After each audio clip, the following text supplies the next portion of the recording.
کریں گے بین الاقوامی خبریں۔ آپ کو بتائیں کہ پاکستان کے جشن آزادی کے سلسلے میں ساؤتھ افریقہ کے شہر پریٹوریا میں ایک تقریب کا انعقاد کیا گیا۔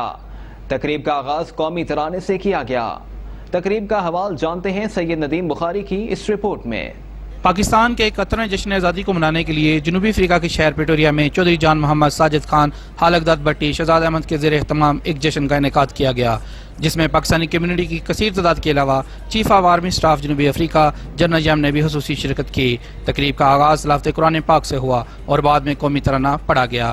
تقریب میں پاکستان کمیونٹی کی سیاسی اور سماجی شخصیات نے شرکت کی۔ تقریب سے خطاب کرتے ہوئے پاکستان کمیونٹی کے مرکزی سیکرٹری حالقدت بٹی نے کہا، ہم کہیں بھی ہوں ہمارے دل پاکستان کے ساتھ دھڑکتے ہیں۔ انہوں نے مزید کہتے ہوئے کہا کہ سپریم کورٹ کے ہر فیصلے کی تائید کرتے ہیں اور جتنا زیادہ سے زیادہ ہو سکا اوورسیز کمیونٹی ڈیمز اکاؤنٹ میں فنڈ ڈالے گی۔ پی ٹی آئی کے صدر جنوبی افریقہ شمریز احمد دکڑ نے یقین دہانی کروائی کہ عمران خان نے جو وعدے کیے ہیں وہ ضرور پورے ہوں گے۔ اوورسیز کمیونٹی کو ووٹ کا حق دینا پی ٹی آئی کی پہلی کامیابی ہے۔ جنرل جیم نے کمیونٹی کے ساتھ جشن آزادی کی تقریب کو بڑے پرجوش انداز میں منایا۔ تقریب کے اختتام پر پاکستان کے ترانوں پر منچلوں نے بگنے ڈالے اور اس تقریب کو چار چاند لگا دیے۔ کیمرہ مین محمد نواز کے ساتھ سید ندیم بخاری، روز نیوز، پریٹوریا۔